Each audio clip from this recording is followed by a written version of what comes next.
Hello everyone, it's me again.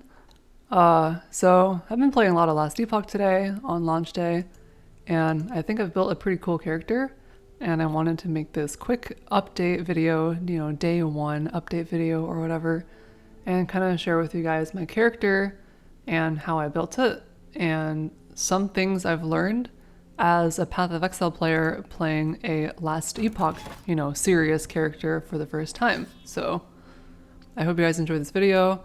I'm gonna start out by just showing you guys an echo.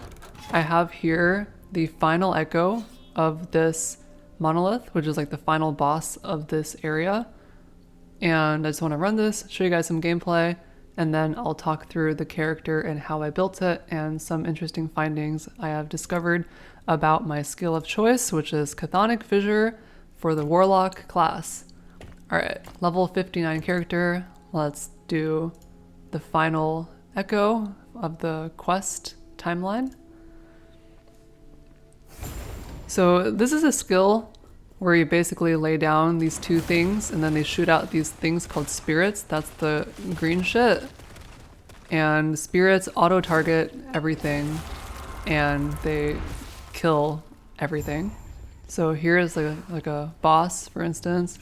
So my gameplay is basically I use Rip Blood to stack a lot of flat damage. Oh, I have to kill these things first, sorry. So I stack a lot of flat damage, I press my button, and then I press this button called Ghost Flame, which makes me really tanky and deal a lot more damage. And I'll explain exactly how that works later, but basically ramp damage, put down Fissure, and then ramp channeling skill, and then Giga survivability, Giga dam. It's basically a one button build, just Chthonic Fissure, although it does help to press the other buttons as well. So, in my opinion, the damage of this build has far surpassed my expectations. And I'm gonna show you guys here, this is like the final boss. This dude is supposed to be fairly tanky. So I'm ramping damage, Chthonic Fissure, and then Ghost Flame. And when I press this button, I get a lot of damage and basically infinite survivability. The only problem is if the button comes off, it's a little scuffed. But just need to remember to cast it at the right time. And as you guys can see, the damage is pretty decent. Mana is a bit scuffed, but the damage makes up for it. Oh, there he goes. Alright, he's dead. So that was like the final boss of the area, which is pretty cool. And oh, I also need a target farm, and I need to carefully pick my choice here. I need to go to a specific place. I need to click the bottom one, I think. Okay, I got a blessing. Let me just click one. Ooh, experience, adorned idol drop rate, gold drop rate. I guess experience is good, right? 6% global XP. I don't really know if that's the right choice, but... Okay, so that was like a boss. As you can see, went down without too much issue. And then let me show you guys like an actual map now. So the reason I need to click the bottom choice there is so that I can go here to the Black Sun, which allows me to farm an item called Bone Clamor Barbute, which only drops from this timeline, or it's target farmable in this timeline. But let me show you guys like a normal map, just so y'all can see like how the build plays in a non-boss scenario. So this is like in essence. Here I'm ramping damage, and then this, and then channel. And as you can see, this dude is supposed to be pretty tanky, but yeah, I need to kill these things so that I can farm an item called Mad King's Ladle, which I don't have yet. It's a special wand.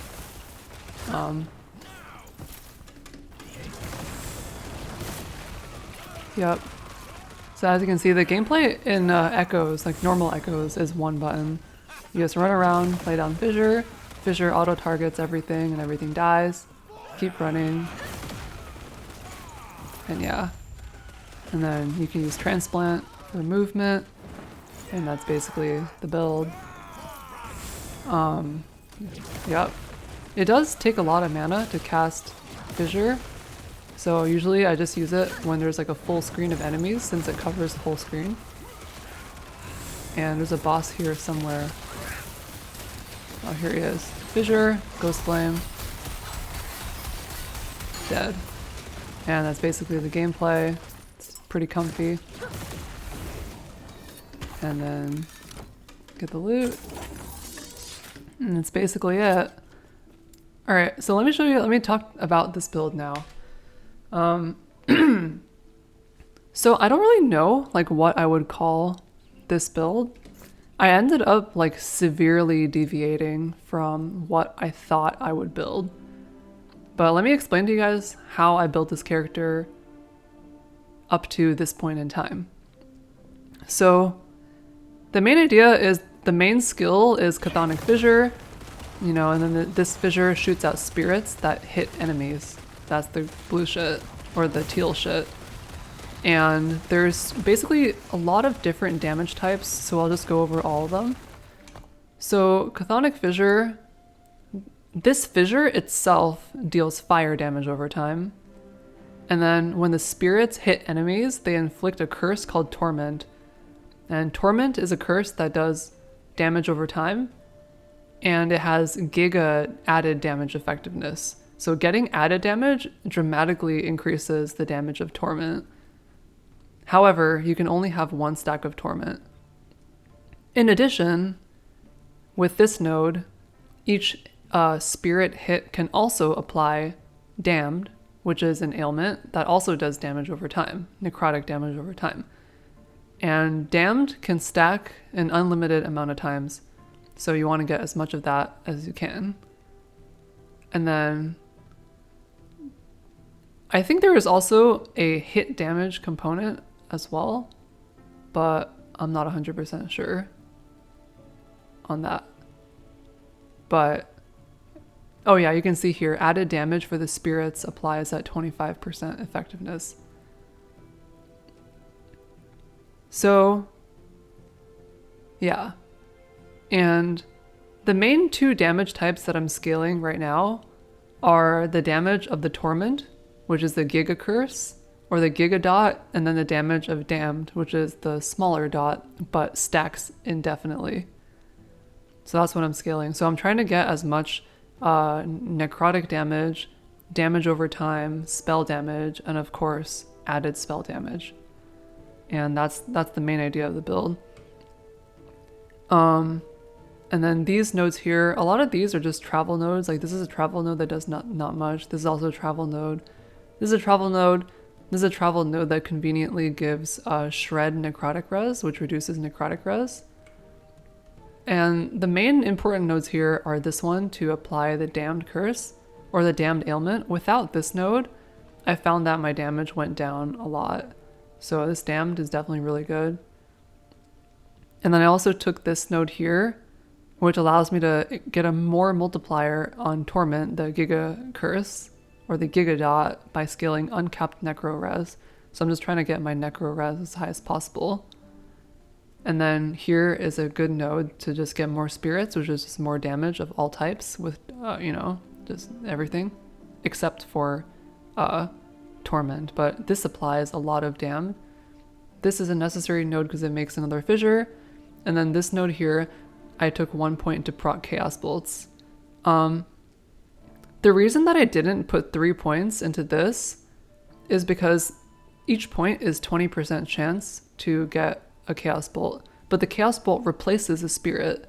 So getting 60% chance to replace spirits with Chaos Bolts means that you will inflict substantially less Damned, because only the spirits hits can inflict Damned. You can also inflict Damned from Chaos Bolts with 100% Damned chance, but it's a lot less than the actual spirit because there's a line at the bottom that says there's a chance for no extra projectiles of 60%, and Chaos Bolt by default fires like 5 projectiles. So having it fire no projectiles like 60% of the time kind of feels bad. And also the AoE is like really random.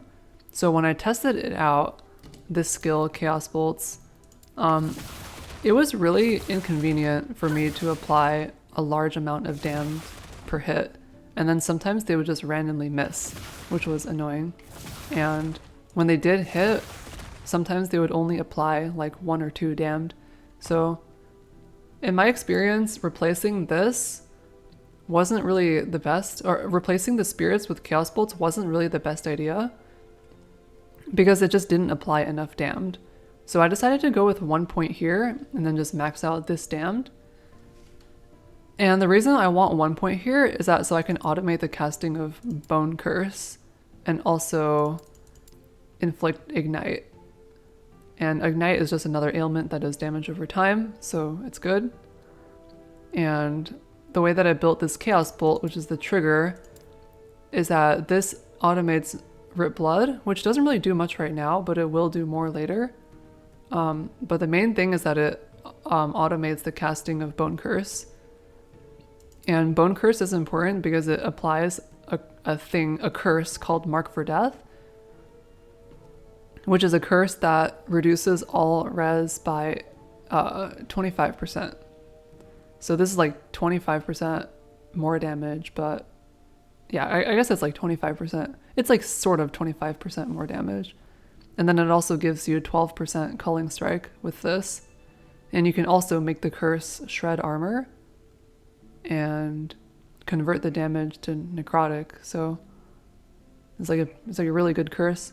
And then also it applies 2 curses to have this, Bone Curse and Marked for Death, which is a curse. And this build has super synergy with more curses. You generally want to get as many curses as you can because the Warlock Ascendancy, or not Ascendancy, but the Warlock specialization, I guess, allows you to get 5% more damage per curse. So you want to get the maximum number of curses. And also there's a lot of nodes in the tree that also scale with curses. You get more armor per curse, you get less damage taken per curse, and there might be others, but I'm forgetting them. So that's basically the main idea of it. And then there is another skill in the combo, which is Rip Blood and or Ghost Flame, I guess. And Ghost Flame is a pretty cool skill. I've never seen any skill designed like Ghost Flame, but their main idea here is that when you press this button, you can basically become invulnerable due to the insane defensive boosts, and it also increases your offense dramatically as well. The way that this works, the main thing that it does is that it after you channel for a short duration, it releases a screech which curses all nearby enemies with Decrepify, and Decrepify is a curse which, you know, has super synergy for this build, as I just mentioned. In addition, it deals damage, and also it gains it allows you to apply a debuff which makes the enemy take 15% more damage from damage over time. And this build is basically completely damage over time. So this is just like giga damage right here. And then in addition, the Ghost Flame itself also does damage. You can see this skill does, you know, a very respectable amount of damage by itself. And the damage of this is scaled with everything that the build scales. Necrotic damage, damage over time from int. Yeah. The only problem is that, oh, and then also the build makes you basically invulnerable because first of all, there is this node here, Wraith Form, which gives you giga increased dodge while channeling and also more dodge per int, and this build does stack int. So if you can see here, if I don't have anything, if I don't do anything, my dodge is 1%, which is terrible. But as soon as I channel Ghost Flame, my dodge goes to 74%, which is insane, right? So as long as I'm channeling, like 74% dodge is just crazy. And dodge is just chance to not get hit, basically. Then, in addition to the 74% dodge, Ghost Flame also gives you minus 40% damage taken while channeling. So this is like a global less damage taken, which is crazy. The only bad thing is that you have to spend 5 points in this to reduce the channel cost, because otherwise it would just cost way too much mana and you would never be able to hold it down while also casting Fissure. So the main combo is that you walk up to an enemy and then you cast the Fissure, and then you press Ghost Flame, giving you infinite survivability and also infinite bonus damage. And that's the combo that I have going on right now. Don't mind this Bone Curse. I don't actually cast this because it's automated by the Chaos Bolts. And then finally, the last piece of the combo is Rip Blood. Rip Blood is auto-casted with Chaos Bolts, which doesn't really do much because it's not dot. But eventually, I want to take Hematology plus Arcane Fortress, and that would allow the health restored to be very high because I'm, stacking int. And also I spec maximally into this, quenching, giving me more health restored. And then this converts it to ward, so that just increases survivability a lot because this is a ward build, but I don't have that yet. But the most important thing that this does is if you take Mana Feast, you can gain 9 mana every cast. And then with Arcane Absorption, you can gain a lot of flat, which has giga scaling on this build, especially for Torment, because Torment has 600% increased added damage effectiveness. So you get giga damage from that. And it fits very nicely into the build because when you cast Fissure and then you cast Ghost Flame, you will eventually run out of mana. And if you run out of mana, then you can't do shit. So when you're out of mana like this, then you cast Rip Blood, and the Rip Blood will give you mana, and it'll also cause you to get a lot of flat over 6 seconds, which boosts the damage of your next Fissure and also the damage of Ghost Flame, I believe. Even if it doesn't boost the damage of Ghost Flame, it boosts the damage from everything else. Oh, it does. Added damage effectiveness is also 600% per second with Ghost Flame. So that's like even more insane scaling. So this build basically has very powerful scaling with, Chthonic Fissure, Ghost Flame, and then also Rip Blood. And then I'm using Transplant without speccing into it, just for movement. And then this Bone Curse, I don't cast it at all. I just happen to have it on my skill bar because I don't want it to be empty, but it doesn't really do anything. I just have it here. I guess I technically could initiate with this to apply this at the very start of the fight, but it is automated, so I don't really need it. And I can actually get even more damage on this build as well if I leveled up 3 more times. Because if I did that, I could get Tomb Gorger, which at maximum level would give me 45% more damage multiplicative, which would be crazy. And then also, if I level up another time, I can get Grim Tide, which allows me to further scale my Necro damage with the Fissure and also all the ailments that it inflicts, which includes the ailment Damned and also Torment, which I also believe is an ailment. I think curses count as ailments. So, in fact, I can even double check right now. Game guide, ailments, curse? Yep, curses count as ailments. Alright, cool. So that's basically how the build works. So, if I level up and I get more multi-scaling, I can get even more damage right now, which is like totally insane. Like, I can't even believe like this build works this way. And in mapping, it's just one button. You just press this and it auto targets, and it's like super nice. With like very, very strong coverage. And yeah, it's basically the build. And then my items are kind of just whatever. I'm just trying to get cast speed. It is hard. The 2 stats that are the most difficult to come by are 1, cast speed, and 2, flat damage. Because flat damage has giga 600% added effectiveness on Ghost Flame and Torment. So you really want to try to get as much cast speed as you can, and also flat damage. So like I just happen to have this random unique that has flat, so I have it. And then I have more flat on my helmet, and I have cast speed on my wand, cast speed on my body armor, cast speed on the amulet, And then everything else is basically just like capping res, double silver rings for the movement speed.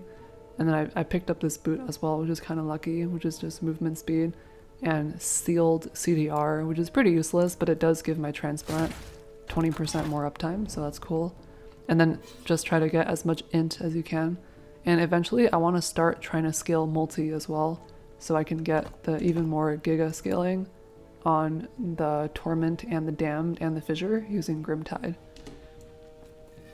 So that's basically where the build is at right now. It is very powerful right now, but it also still has a long ways to go. And then as for the tree, you know, this is basically just whatever. You know, this is all these nodes are basically just pretty template.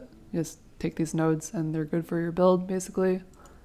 I don't really have to go into it. Just stack a little int, get some channeling stuff, stack a little necro res, get some attributes, int fit, wither, which is more damage dealt and less damage taken. And then you get another curse here, which is really important. When you directly cast a curse skill, you inflict anguish, and Ghost Flame is a curse skill. Oh, this is not? Alright, well, Chaotic Fissure is a curse skill because it has the curse tag. So whenever you cast Chaotic Fissure or a Chthonic Fissure, you get anguish, which is another curse.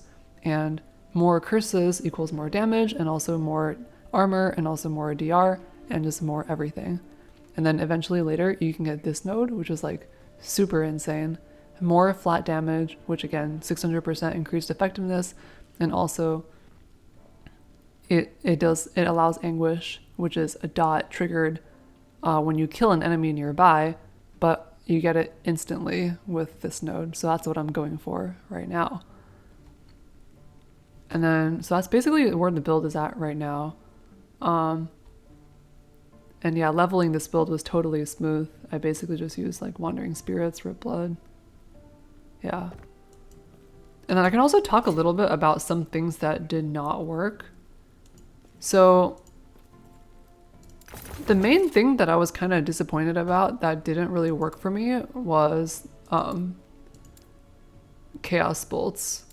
And I thought this was a little disappointing because I thought Chthonic Fissure would proc Chaos Bolts like, you know, 60% of the time with this. And I thought it would be like this really interesting skill that like triggers a thing that triggers a thing that triggers a thing. But I actually didn't find it to be too useful for a couple of reasons. The main reason is that, well, there's two reasons why it didn't work out. The first reason is when Chaotic Fissure or when Chaos Bolt triggers, it does a lot less than you would. It does a lot less than you would think it would do.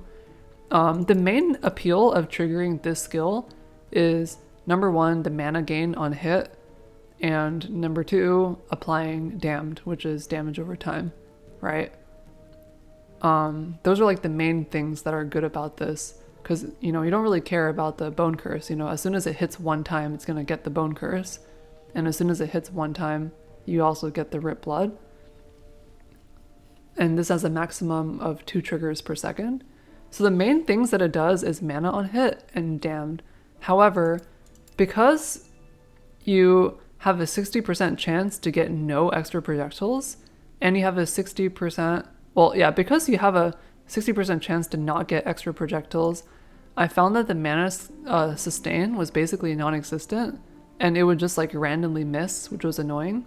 And I also found that the Damned application was worse than Damned Waters for the spirits. In addition, in order for it to be good, you would have to invest very heavily in AoE, which is annoying because then you have to spend like 7 points, and that 7 points is really annoying to spend. You may as well just spend it getting Ignite and Damned chance to get, you know, just a little bit more ailments. So I'm actually not even sure why I have 3 points in here. I'm pretty sure this is a mistake and I should put these points in Ignite, but I guess it doesn't really matter. So I found this skill kind of not that good. And there's also another thing where this skill itself costs 7 mana, and that's after reducing it by 3 using my wand here, which is -3 spell mana cost.